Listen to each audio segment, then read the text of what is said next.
சொல்லுங்கள்.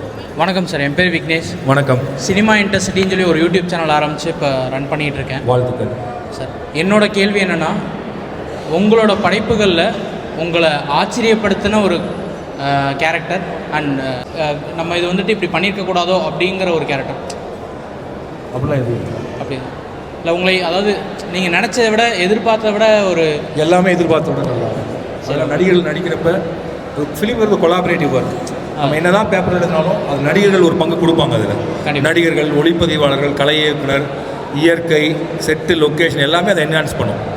ஸோ எனக்கு தெரிஞ்ச வரைக்கும் நம்ம ஒரு நடிப்பு புது கதாபாத்திரத்தை பொறுத்த வரைக்கும் சொல்கிறேன். நம்ம ஸ்கெட்ச் படிப்பவங்களாம் இவ்வளோ பேர் வந்தாங்களே, எல்லாம் ஃபஸ்ட் ஃபிலிமில் கிட்டத்தட்ட முதல் படத்தில் நடிக்கிற மாதிரி தான். அவங்க எல்லாருமே நம்ம நினச்சதோட பெட்டராக தான் பண்ணி கொடுத்தாங்க.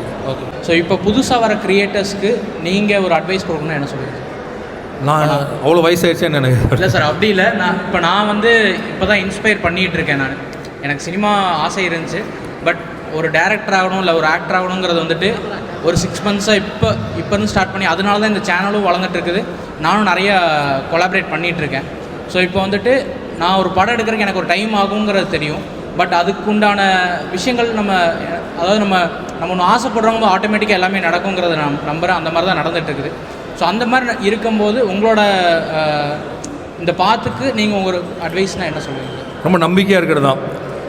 உலகத்தில் எல்லாருமே ஒரு விஷயம் சொன்னோன்னா சிரிப்பாங்க. என் ஃப்ரெண்ட்ஸ் எல்லாம் நான் டைரக்டர் ஆக போகிறேன்னு எல்லோரும் சிரிக்க தான் செஞ்சாங்க. உனக்கு எதுக்கு இந்த வேண்டாத வேலை? ஏன்னா அதில் வெற்றி பெறுவதற்கான வாய்ப்பு கம்மி, ப்ராபபிலிட்டி கம்மிங்கிறப்ப உலகமே அது வேணான்னு தான் சொல்லும்.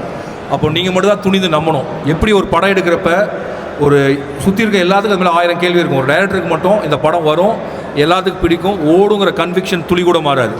அது முதல் படத்துலேருந்து இந்த படம் வரைக்கும் உங்களுக்கு அப்படி தான் இருந்திருக்கும் நினைக்கிறேன். ஒரு கதை எழுதி முடிக்கிற வரைக்கும் தான் சந்தேகங்கள் இருக்குமே தவிர, ஷூட்டிங் போனதுக்கப்புறமோ அதை ப்ரொமோஷன் பண்ணுறப்போ ஒரு இயக்குனருக்கு வந்து துளி சந்தேகம் இருக்காது.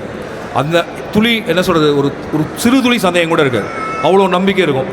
அதே நம்பிக்கையோடு தான் நீங்கள் வாய்ப்பையும் தேட ஆரம்பிக்கணும்.